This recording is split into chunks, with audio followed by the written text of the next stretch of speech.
Hola toi, cher membre de la famille, et bienvenue sur la chaîne de la famille Q pour ceux qui ne font pas encore partie de la famille. Aujourd'hui, on se retrouve à nouveau pour un épisode déculpabilisateur par rapport que ce soit à l'accueil du chiot, mais surtout par rapport à l'éducation de façon générale.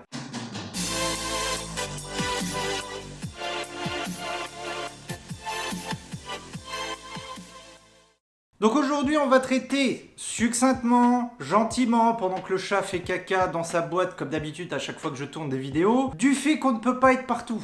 Je l'ai déjà dit dans plusieurs vidéos, rapidement. Aujourd'hui, je voulais en faire vraiment une vidéo à part entière.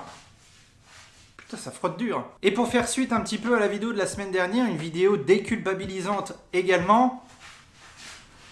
Et c'est incroyable. Aujourd'hui, je voulais vraiment parler de la pression que vous foutez tous là sur les épaules, tout seul, parfois pour rien. La pression que les jeunes maîtres se mettent sur le dos. Enfin, quand je dis tout seul, pas vraiment. Effectivement, que ce soit tout seul ou que ce soit à cause des autres, dans la rue ou sur internet, sur les réseaux sociaux, vous vous foutez une pression monstre, c'est terrible. Une pression terrible, une pression sociale à vouloir éduquer à la perfection un chiot, alors même que ça reste un être vivant qui va avoir des comportements dont on ne s'attendait pas. Faut vraiment pas oublier que c'est un être vivant et non pas une peluche. Une pression mais de dingue. Les gens qui te jugent dans la rue, qui te disent que tu sais pas tenir ton chien alors que le bordel il a 3 mois, que t'es en train de lui apprendre toute la vie, toutes les règles dans notre société d'humains. T'as les gens, ils te jugent dehors, sans parler des gens qui te font chier parce qu'ils viennent caresser ton chiot ou qu'ils l'appellent, mais bon, ça j'en ai fait une autre vidéo sur le sujet. Mais la pression sociale dehors ne s'arrête pas là, puisqu'elle arrive aussi également sur le monde de l'internet, les réseaux sociaux,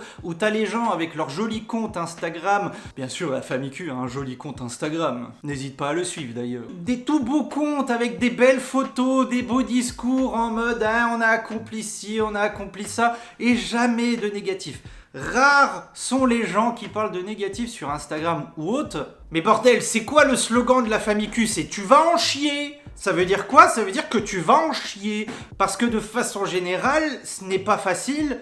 Et à un moment donné ou à un autre, peu importe le sujet sur lequel ça va buter, tu vas en chier. Bon, derrière, la famille Q est là pour t'aider. Notamment, par exemple, le Discord. Vous avez été super nombreux la semaine dernière à avoir rejoint, boum, le Discord. N'oubliez pas de vous présenter, parce que sinon, vous n'avez pas accès à tous les salons. Bref, le lien est dans la description. Tu connais 700 maîtres de chiens qui sont là pour t'aider, t'accompagner et te donner leur propre expérience si jamais t'as pas envie de me croire sur parole quand je te parle. Bref, je continue à te parler en espérant que tu me crois un minimum quand même. La pression sur les réseaux sociaux, elle est terrible. À côté de ça, en plus, t'as les connards, genre sur TikTok, parce que TikTok, c'est le Twitter en vidéo, qui vont te dire « Ouais, un chien, ça doit tout le temps être en laisse. C'est un scandale que tu lâches ton chien. Ouais, c'est scandaleux que t'aies un chien en appartement. Moi, tu comprends, il a un grand jardin. Bon, je fais jamais de balade, mais c'est pas grave. » Une pression de dingue qui fait qu'en fait, vous êtes là à vouloir tout faire en même temps. Vous voulez tout faire. Vous avez le côté qui est censé être sympa de l'apprentissage, du assis, couché, machin, le pas bouger et tout. À côté de ça, il y a le refus d'appât, le fait de sauter sur les gens, l'accueil d'invités. Je n'ose même pas parler de la marche en laisse parce qu'il y a des gens, ils se foutent la pression alors que le chiot, il a que 3 mois,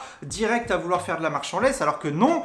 Il faut profiter du suivi naturel inné du chiot. Vous vous mettez tous la pression parce que votre chiot, à un moment donné, il n'avance plus en balade. Vous vous mettez la pression parce que votre chiot, il saute sur des gens en balade. Vous avez peur du regard des autres parce que vous avez mis une laisse à votre chiot ou alors au contraire que vous l'avez lâché. Vous vous foutez une pression de dingue par rapport aux dégâts potentiels parce que vous avez peut-être pas forcément été assez prévenu que ça risquait d'être la merde. Et je vais m'arrêter là parce que sinon l'énumération va durer 8 minutes. Vous vous foutez une pression de ouf, ce qui fait que vous voulez tout faire en même temps, alors que si t'as suivi la série par exemple de l'éducation de Psycho, t'as remarqué quoi?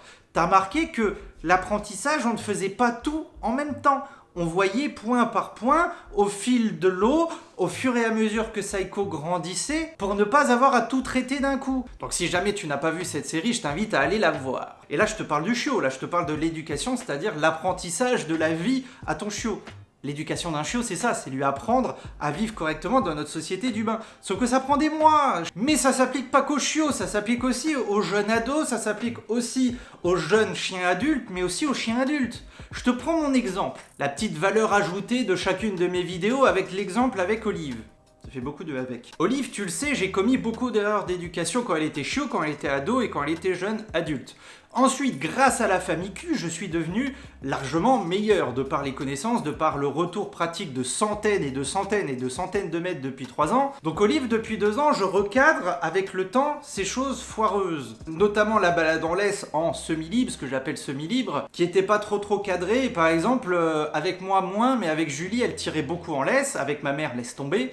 Maintenant, c'est mieux. Les problèmes d'Olive avec l'eau, bon ça c'est pas trop de ma faute, eh bien il y a du mieux également. Les problèmes pareil de sursocialisation. Olive qui a été trop socialisée quand elle était jeune, je pensais bien faire à l'époque, mais il y a eu trop de quantité par rapport à la qualité lui permettant d'apprendre des choses. J'ai travaillé dessus aussi pour qu'elle arrête de vouloir aller dire bonjour à tout le monde. Mais tout ça, je pouvais pas tout faire en même temps. Après tu peux te monter le bourrichon, tu peux te dire je vais tout faire d'un coup, sauf que poteau, ça va pas le faire. Déjà d'une, tu risques de foirer ou d'être moyen sur tous les points, au lieu d'être bon sur chacun des points les uns après les autres, ou alors 2 par 2, bref, on s'en fout. Mais surtout, tu risques de te taper un spleen, ma gueule, une déprime de porc. Si tu me crois pas, va sur le Discord. Tu vas dans le salon Puppy Blues, tu vas dans le salon trou de balle d'adolescents, et tu vas voir tous les témoignages. Les gens qui se foutent la pression à vouloir tout bien faire, en même temps à vouloir tout faire, sauf que du coup, comme ça reste un être vivant, que toi t'es un être humain, que du coup faut que tout le monde fonctionne ensemble et que ça prend du temps, il faut une patience d'enfoiré, tu n'obtiens pas les résultats escomptés, et donc là, bah, tu te tapes une déprime. Déprime, démotivation, éducation d'autant plus foirée, ou éducation d'autant moins bien réussie, et à ce moment-là potentiellement foiré. Si tu notes que tu as des soucis à régler, vas-y progressivement. Si tu te fais un calendrier d'éducation pour ton chiot, des sujets à traiter, ne fais pas tout en même temps. En fonction de l'âge, tout ne peut pas être géré en même temps. Que la bichette, que tu t'es un bisou. Oui, c'est bien. Oh. Donc ça paye pas de mine de le dire enfin dans une vidéo liée à ce sujet-là. Détends-toi l'arrêt, détends-toi le cul. Pas moi, mais détends-toi le boule. Ça va bien se passer grâce à qui? Grâce à la famille Q, le Discord notamment. Je t'invite à le rejoindre, je t'invite à, comme d'habitude, quand on fait des vidéos sérieuses sur les soucis qui peuvent arriver dans la vie d'un jeune maître, à me dire en commentaire si jamais ça t'est arrivé, si jamais tu connais ça, et je sais que vous êtes nombreux à avoir connu ça, la pression sociale, la pression qu'on s'est foutu dessus pour rien. Je sais que c'est pas facile, coucou le gu. Ah, c'est pas facile, hein? Dis que c'est pas facile. Merci Julie, ce n'est vraiment pas facile, mais la famille Q est là pour t'aider. Bon allez, j'espère que ces petits mots doux en ce moment te plaisent. Ça va pas durer longtemps, je vais pas faire que des vidéos de soutien psychologique, mais c'est important, ça fait partie de la vie des maîtres, ça fait partie de la famille Q, puisqu'on est là sur un rassemblement de maîtres. Allez, bisous! Allez, frotte, allez, frotte.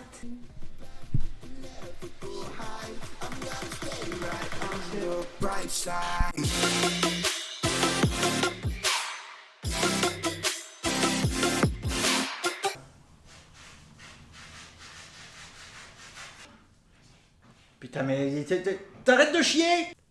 Wouh!